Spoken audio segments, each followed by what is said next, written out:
اعوذ باللہ من الشیطان الرجیم بسم اللہ الرحمن الرحیم۔ رحمان کا در کھٹکھٹانے کے لیے سوچا نہیں جاتا، اگر دروازہ کھلا نہیں موڑ دیا گیا تو کیا ہوگا؟ تم اس کی آزمائشوں پر پورا اترو، وہ اپنے وعدے پورے کر دے گا۔ اور جو جلد بازی نہیں کرتے، اللہ ان سے وعدہ کرتا ہے کہ صبر کرنے والوں کو ان کا اجر بے حساب ملے گا۔ تو پھر دعا کرتے رہو۔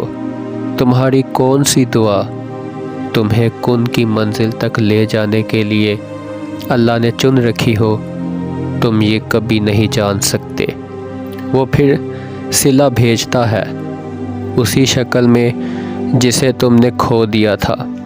یقین کی ساری راہیں بند کر کے اللہ دکھاتا ہے کہ کتنا یقین رکھتے ہو، تو اللہ بھی تمہیں عطا کرنے کے لیے وہ دروازے کھولتا ہے جن کا تمہاری نظر میں کوئی وجود نہیں ہوتا۔ تمہارے یقین کا امتحان تمہارے ڈر سے شروع ہوتا ہے، اور پھر جب تم بند راستوں کے باوجود بھی مانگنا نہیں چھوڑتے اور اللہ کے معجزوں کا انتظار کرتے ہو، تو پھر اللہ تمہاری زندگی میں انقلاب لاتا ہے، اور ایسا انقلاب لاتا ہے کہ تم خود بھی دیکھ کر حیران ہو جاتے ہو۔ پھر اللہ تمہیں عطا کرتا ہے، پھر ہی اللہ تمہارا صلہ بھیجتا ہے۔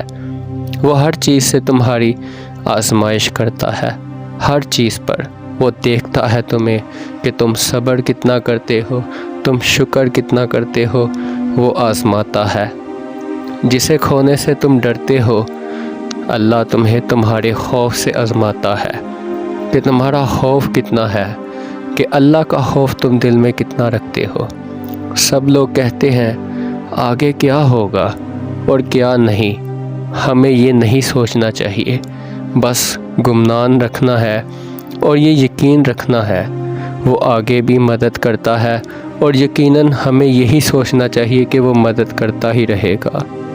اور اگر ہمارا یقین ایسا رہ جائے کہ وہ ہمیشہ مدد کرے گا اور ہم یہ سوچتے رہیں، اور پھر اللہ ایسے معجزے کرتا ہے جو کبھی نہ زمین والوں نے دیکھے ہوتے ہیں اور نہ آسمان والوں نے۔ اللہ کے منصوبے تمہیں لاجواب کر دیں گے، اللہ کے معجزے تم کو حیران کر دیں گے۔ جب تم مسکرا کر کہو گے کہ اللہ نے میرا دل ایسے مطمئن کر دیا جیسے میں سوچ بھی نہیں سکتا تھا۔ اللہ کو بے ترتیب دعائیں بہت پسند آتی ہیں، اسی لیے تو اللہ تعالیٰ تمہاری قبولیت کا وقت بڑھاتا ہے تاکہ تو وہ تم کو سنتا رہے، کیونکہ تب زبان نہیں دل بولتا ہے۔ دل والی بولیاں عرش والے سے بہتر اور کون سمجھ سکتا ہے۔ معجزے گناہ گاروں کے لیے بھی ہوتے ہیں، وہ گناہ گار جن کو جائے نماز تک لے آتے ہیں۔ وہ دلوں کو بدلنے والا رب ہے، وہ بہت جلد تمہارا دل بھی بدل دے گا۔ صبر معجزوں سے پہلے ہی آزمائش ہوتی ہے۔ اس راہ توکل میں اب وہ مقام آئے گا۔ یہ وہی راہ توکل ہے جہاں مقام آنے والا ہے، جہاں صرف تم سوچو گے اور پھر تمہارا اللہ معجزے کر دکھائے گا۔ اللہ تمہارا نصیب مٹا بھی سکتا ہے اور دوبارہ بنا بھی سکتا ہے۔ ناممکن صرف تمہارے لیے ہے، اللہ جو چاہے وہ ہوتا ہے۔ معجزے تب ہی تو ہوتے ہیں جب تم اللہ سے اس وقت بھی دعا مانگنا نہیں چھوڑتے، جب لوگ تم سے کہہ رہے ہوتے ہیں کہ شاید یہ تمہارے نصیب میں ہی نہیں، یا شاید یہ تمہیں ملنا نہ ہو، یا یہ شاید تمہارے بس کی بات نہیں، یا تم اس قابل نہیں۔ جب لوگ یہ تمہیں کہتے ہیں کہ تم اس قابل نہیں ہو، لیکن تم پوری کوشش کرتے ہو، جی جان لگاتے ہو، اور پھر تم کامیاب ہو جاتے ہو، پھر وہی لوگ اپنے کام کی مدد تم سے مانگ رہے ہوتے ہیں کہ میرا کام کر دو، حالانکہ وہی لوگ اسی کام میں تمہیں ڈیگریڈ کر رہے تھے، اور آج وہی لوگ تمہارے نیچے بھی آ گئے ہیں۔ یہ اللہ چاہے تو کچھ بھی ہو سکتا ہے۔ کبھی کسی عام انسان پر امید نہ لگانا اور کبھی کسی عام انسان کی باتوں میں نہ آنا۔ لوگ تو کہتے ہیں کہ تم کامیاب نہیں ہوگے، کیونکہ لوگوں کا کہنا یہی ہوتا ہے، لیکن تمہارا اللہ کہہ رہا ہے تم کرو، میں تمہیں کامیاب ضرور کروں گا۔ تمہارے بہتے ہوئے آنسو ہی اللہ کو تمہارے صبر کی گواہی دیں گے اور پھر کن کی موزے ہو جائیں گے۔ یا اللہ مجھے میری پسند سے نواز دے، اور یا اللہ مجھے اپنی رضا میں نواز دے۔ اپنے اس دل سے کہو اب نہ گھبراؤ، نصیب سے یہ آزمائش ان کے لیے ہی ہوتی ہے جسے اللہ نے اپنے کن سے نوازنا ہوتا ہے۔ انسان چاہے جتنے بھی گناہ کرے وہ معاف بھی کر دیتا ہے، اور اگر انسان اللہ سے کتنی ہی دور چلا گیا ہو اور جب وہ پھر لوٹ آتا ہے، اللہ اس سے بھی بہت خوش ہوتا ہے کہ یہ مجھ سے دور تو تھا لیکن آج یہ واپس لوٹ آیا ہے۔ اللہ اس سے بھی خوش ہوتا ہے۔ ہماری یہ چھوٹی چھوٹی عبادت ہیں جو قیامت کے روز ہماری ڈھال بنیں گی۔ آپ آج کسی کو معاف کریں گے تو اللہ بھی بڑی شان والا ہے، وہ سب کو معاف کر دے گا۔ آپ دوسروں کی خطاؤں کو معاف کرنا سیکھیں، آپ آزاد ہو جائیں گے۔ اگر اپنے لیے نہیں کر سکتے تو اس طرح کر لیں کہ یہ ہم جو بھی کر رہے ہیں یہ اللہ کی رضا کی خاطر کر رہے ہیں، تو اللہ کے لیے ہی کر دیں۔ یاد رکھیے اللہ کے لیے لی گئی ایک سانس بھی عبادت ہوتی ہے۔ جو اس کی خاطر تم کام کر رہے ہو، اس میں اگر تم کوئی سانس بھی لیتے ہو وہ بھی اللہ تعالیٰ کی عبادت ہوتی ہے، خاص کر کے تب جب آپ سوچ رہے ہوتے ہیں کہ اب اسے روک دینا چاہیے۔ نصیب بدلنے کا وعدہ خود اللہ نے کیا ہے، اور بے شک وہ اپنے وعدوں کا بڑا پاسدار ہے۔ اللہ کی اگر رضا نہ ہوتی تو وہ کیوں دہراتی تمہاری زبان ایک ہی بات بار بار۔ یہاں تک پہنچنے کا سفر بالکل بھی آسان نہیں تھا۔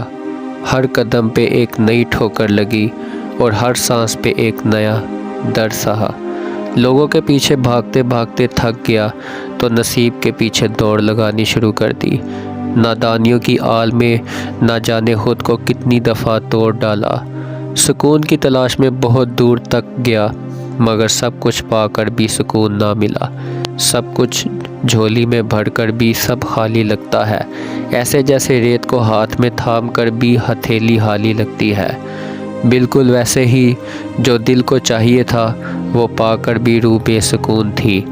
جب تک میری امیدیں ان لوگوں سے وابستہ رہی تب تک میں اس اذیت میں رہا، مگر جب میں نے انہی امیدوں کو اللہ سے وابستہ کر دیا تو پھر اللہ نے مجھے نا امید رہنے بھی نہیں دیا۔ پھر اس نے مجھے وہاں سے دیا جہاں مجھے عطا کے ذریعے نظر نہیں آتے تھے۔ پھر اس نے مجھے مدد وہاں سے بھیجی جہاں سے میں ہمت ہار کے واپس آ گیا تھا، اور جب میں نے اللہ کو پا لیا تب مجھے سمجھ میں یہ بات آئی کہ یہ زندگی تو بہت آسان تھی۔ پھر میں نے اللہ کو تلاش کرنا شروع کر دیا۔ میرے لیے سب سے حیرت کی بات یہ تھی کہ مجھے اللہ کو ڈھونڈنے کے لیے اس کے پیچھے بھاگنا نہیں پڑا اور نہ مجھے اسے پکارنا پڑا۔ میں نے بس اپنے ارد گرد نظر دہرائی اور پھر ہر جگہ بس اللہ ہی دکھائی دیا۔ اس کے لیے تو مجھے کوئی پریشانی نہیں اٹھانی پڑی، بس میں نے جستجو کی اور وہ مجھے روبرو مل گیا۔ اللہ کو پانے کے بعد زندگی آسان لگنے لگی۔ مشکل تو میں نے اپنی زندگی کو خود بنا رکھا تھا، اور یاد رکھنا اس انتظار کا پھل تم کو کبھی مایوس نہیں کرے گا۔ جو تم نے اللہ کی رضا کی خاطر کیا تھا، اور تمہیں کبھی ان فیصلوں پر پریشان نہیں ہونا پڑے گا جو تم نے اللہ کی رضا کے لیے کیا، اور جن فیصلوں کو تم نے اللہ کے حوالے کر دیا تمہاری سسکیاں بھی کبھی خالی نہیں جائیں گی۔ یہ حالات مشکل ہیں مگر اللہ کی مدد ہمیشہ تمہارے ساتھ ہے۔ تم اکیلے نہیں ہو، وہ تم کو چاروں طرف سے گھیرے ہوئے ہے۔ انسان کا اللہ سے سب سے قریب ترین تعلق دعا ہوتا ہے اور وہی قبول ہوتی ہے۔ اسے اس دل سے پردہ کیسا، تو پھر اسے مانگو جو بھی چاہیے اس کے لیے اس سے مانگو۔ اگر وہ تم کو اس مقام تک لے آیا ہے جہاں تم بے بسی سے اس کے روبرو کھڑے ہو، تو اس نے تمہاری جھولی کو چاہ سے ملنے کا راستہ باندھ رکھا ہے۔ جو اللہ نے تمہارے لیے لکھ دیا ہے اسے کائنات کی کوئی بھی چیز تم تک پہنچنے سے روک نہیں سکتی۔ جزاک اللہ۔